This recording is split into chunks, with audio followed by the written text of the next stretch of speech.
Hey, ¿qué tal? ¿Cómo estás?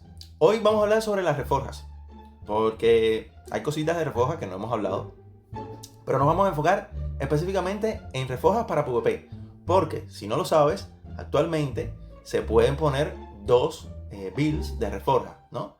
Y entonces puedes hacer una para PvP y una para PvE. Entonces hoy te voy a hablar sobre la de PvP para no hacer el video tan largo de todas maneras y para hacerte las recomendaciones más objetivas. Así que quédate hasta el final.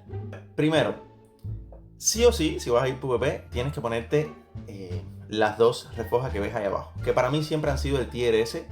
Y bueno, ahora, como ya hay dos builds, una para PvP y una para PvE, pues digamos que es el tier S para PvP. Que es reducir el daño recibido de jugadores en un 1%, lo puedes reducir desde 0.5 hasta un 1%, y aumentar el daño de jugadores desde un 0.5 a un 1.5%. A mí me faltan algunas piezas llevar este valor al máximo. Estas dos son vitales, o sea, si no tienes esto, no puedes ir a PvP y considerar que tienes una build para PvP, por lo menos en la reforja. Fuera de esto, existen varios conjuntos con varios atributos que puedes agregar. Ahora, en esta familia de fuego salvaje, no te recomiendo ninguno. Puede ser que para PvP te venga bien que tus atributos, o sea, tus ataques principales tengan una probabilidad de reducir la velocidad de ataque y de movimiento del objetivo en un 20% durante 3 segundos. Que esto pertenece al conjunto de temblor. Si vas muy ofensivo, puede ser que este atributo te sirva, claro, porque vas a hacer, pues nada, entorpecer un poco a los enemigos, y eso es lo que queremos también en PvP. Ahora, más que enfocar las reforjas en molestar y hacer un poco más de daño, yo en PvP siempre te las voy a recomendar para mitigar daño. Yo creo que en PvP se recibe tanto daño que hay que crear una especie de contraparte, sobre todo si eres melee. Si eres de rango, puedes perfectamente ir ofensivo, ¿no? Pero no específicamente de daño. O sea, sino enfocarte en, por ejemplo, tus ataques principales tienen una probabilidad de reducir la velocidad de ataque y movimiento del objetivo, haciendo que nada, los entorpecimientos y demás te vengan mucho mejor. Reducir el daño continuo recibido puede ser buena también para PvP, sobre todo si eres melee, porque nada, reducir daño, lo que había dicho hace un momento. También resistencia al aturdimiento y a ser repelido puede ser interesante, pero recuerden que estos valores se nerfean y son situacionales, o sea, son más veces las que tú recibes daño que las que te aplican este tipo de efectos, y yo prefiero irme a lo seguro, ¿no? Pero bueno, de todas maneras puede ser sobre todo si quieres activar el conjunto de temblor. Que el conjunto de temblor va a hacer que tus ataques principales tengan un 2% de probabilidad de aturdir a los enemigos durante 1.5 segundos. Si te vas a ir defensivo pero al mismo tiempo quieres entorpecer al enemigo, que es parte de la mecánica PvP, oye, puedes ponerte este tipo de habilidades que están súper bien para PvP. Este conjunto de temblor es bastante decente y aquí puedes escoger algunas. Lo que sí no te recomiendo es que pongas que tus ataques principales reduzcan la sanación del enemigo, porque eso no te sirve para absolutamente nada en PvP. O sea, muy pocas clases se llenan la vida. Pero las otras cuatro, por ejemplo, las puedes adaptar, sobre todo si haces mucho ataque principal, para que puedas hacer el aturdimiento que te dice la familia. En el conjunto de centellas, además de reducir el daño a jugadores, puedes agregar, por ejemplo, reducir el daño recibido cuando tienes una pérdida de control. Que en PvP, por supuesto, si nosotros nos enfocamos en eso, los demás también tenemos que asumir que se enfocan en eso. Así que reducir el daño puede estar súper bien, o sea, reducir daño es de lo mejorcito.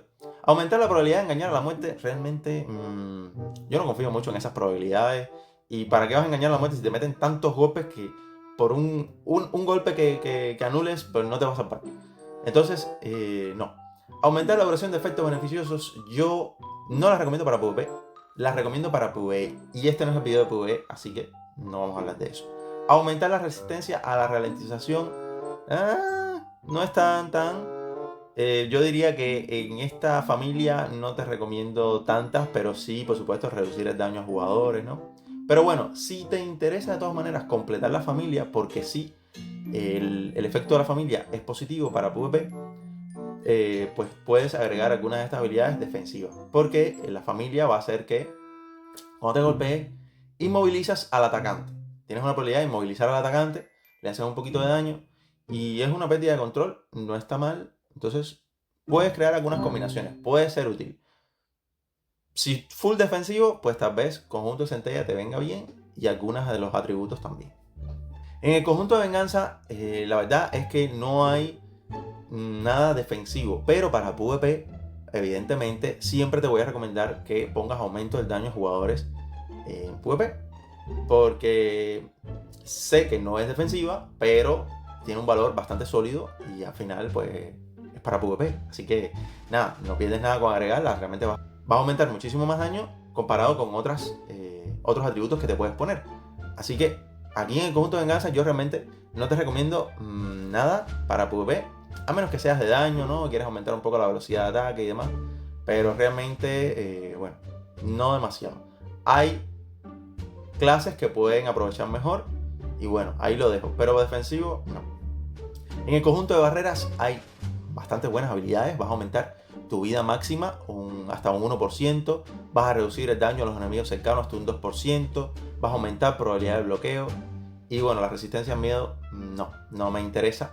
Pero todas estas reducciones de daño, la probabilidad de bloqueo y demás, sobre todo si eres melee, te va a ayudar muchísimo. Y el conjunto de barrera tiene como habilidad crearte un escudo durante 6 segundos, muy pequeñito, pero un escudito ahí que te va a salir cada cierto tiempo. Si lo tienes en todas las piezas, recuerda que te va a salir como cada 9 segundos, 8 segundos por ahí. Puede que salga el escudo de nuevo y vas a mitigar daño, no está mal. Y ya en el despolio, pues no. O sea, no hay nada especial.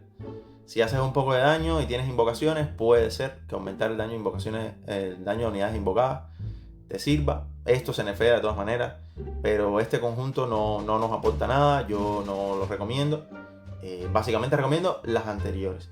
Entre todas las que te recomendé, yo estoy usando estas que están acá. Yo estoy usando el conjunto del escudito, me estoy aumentando la vida, reduciendo el daño a los enemigos cercanos y aumentando la probabilidad de bloqueo. Yo soy un cruzado, a mí me interesa mucho la probabilidad de bloqueo, reducir daño porque soy melee, aumentar vida y los dos parámetros que tienen que ver con aumento de daño y jugador y reducción de daño jugador. Estos son los que yo estoy usando, pero recuerda que te he mencionado varios que te pueden servir, sobre todo si vas más ofensivo, o bueno, si quieres ir más defensivo, también tienes algunas de las opciones. Ya, gente, poco más que añadir. Espero que te sirva de algo como yo veo las cosas y que puedas aprovechar un poquito las reforjas para aumentar tu rendimiento en PvP. Déjale un me gusta al video, suscríbete al canal. Recuerda que por aquí te dejo un video para que te entretengas. Y ya, es todo.